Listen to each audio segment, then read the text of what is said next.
आता बघा तुम्हाला मी सांगते काय झालं तर फर्स्ट टाइम मी पनीर बनवलं होतं. इतकं सुंदर झालं होतं पनीर. तसं काय नाही का बाहेरचंच कसं तसं. हां, चूक कुठं झाली तुम्हाला मी सांगते. हे जेव्हा दूध होतं ना, हे लिंबू आहे ना, मी व्हिडिओच्या नादात काय केले माहिती आहे का, लिंबू आहे ना डायरेक्ट दुधात पिळले. ती लय मोठी चूक झाली माझी. आणि डायरेक्ट मी काय केलं, लिंबू तुम्हाला दाखवले. लिंबू आहे ना काय करायला पाहिजे होतं, गेल्या वेळेस मी काय केले होते, एका वाट्यात लिंबूचं पाणी सगळं पिळून घेतलं होतं आणि त्याच्यात थोडं पाणी मिक्स केलं होतं. आणि त्याच्यानंतर थोडं जरा कोमट दूध झालं ना, कोमट म्हणजे लई पण नाही, एक थोडंसं गरम असतानाच त्याच्यात पिळले आणि परत चालू केलं होतं आणि मग हलवलं होतं. मग चांगलं पनीर मस्त झालं होतं.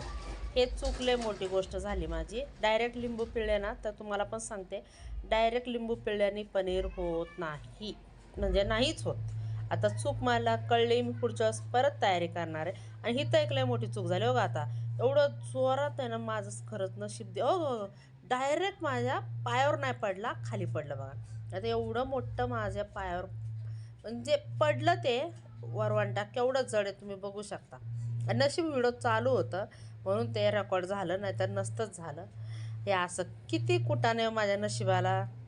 त्या दिवशी पण मी काहीतरी टाकलं तेलात आणि ते जोरात एवढं उडालं की माझ्या माथ्यावर उडालं. नशीब माझ्या चेहऱ्यावर नाही उडालं. ते काय व्हिडिओ नव्हता काढला, रेकॉर्डिंग पण नाही. आता ते त्या दिवशीचं आठवलं मला म्हणून बोलते मी तुम्हाला.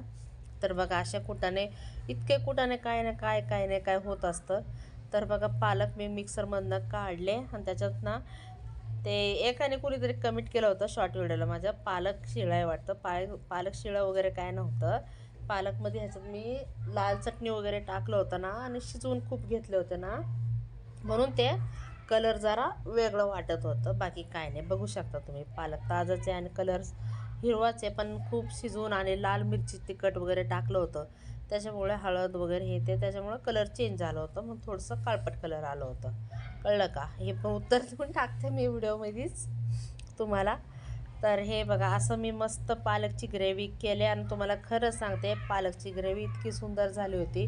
फक्त त्याच्यात पनीर टाकायचं होतं, पण ते काही टाकणं जमलं नाही.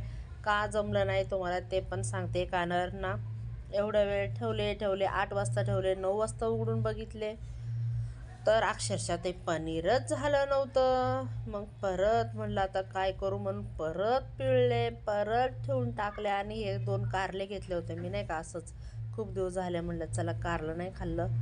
तर हे पनीरच्या भाजीमध्ये बघा मी तूप पण टाकते जरा, म्हणजे अमूल बटर नव्हतं टाकलं ना, म्हणून तूप टाकत होते बघा. आणि कारलं काय केलं, मीठ आणि थोडंसं मॅगी मसाला फ्राय करून घेतलं. आणि अजिबात कारलं कडू लागत नाही. बिंदास कारल्याची भाजी खात जावा. कोण म्हणतं कारलं कडू लागतं म्हणून, नाही लागत. मला तर नाही वाटत कारलं कडू. तर मी तर खात असते, तर तुम्ही पण खावा. आणि कारल्याची जर रेसिपी पाहिजे असेल ती दुसरी, तर मी करून दाखवेल तुम्हाला. कारण ती माझी एक फेमस रेसिपी आहे कारल्याची, ती वेगळी आहे. आत्ता मी तात्पुरता आपला टाईमपासला असंच करून खाल्ले. पण ती दुसरी एक लय साधी सिंपल रेसिपी आहे. ती रेसिपी सर्वांना आवडती. अक्षरशः अर्धा किलो कारल्याचे करून खातात बघा. हे असं झालं. तर मग मी काय केले माहिती आहे का, काय करू मग सगळे काढून घेतले आणि मी बनवलं श्रीखंड. तर बघा मी कसं डोकं चालवते. साखर, हिरवी वेलची वगैरे घेतलं आणि साखर पहिलं नाही का बारीक करून घेतलं. त्याच्यानंतर किती कुटाने किती बघा, किती काय करतच असते मी. जीवाला दम नसतं माझ्या. मग जेवायला बसले की सगळे वरडायला लागले, काय सांगितली, काय देती खायला. म्हटलं तर काय आहे ते खाऊन घ्या. काय कुणी जाऊ दे, थोडं थोडं खाल्ले. पण म्हणतात पनीर, पालक पनीर आहे म्हणतात, तर मग पालक पनीर कुठे आहे त्याच्यात. मी म्हटलं पनीर नाही श्रीखंड. तर श्रीखंड कुणीच खाल्लं नाही. मला तर आवडलं, कारण साखर, हिरवी विलायची सगळं टाकलं होतं, मस्त झालं होतं. ती दीदी पण मस्त म्हणती, पण आवडलं तिला, पण ते एवढी काय नाही खाल्ली.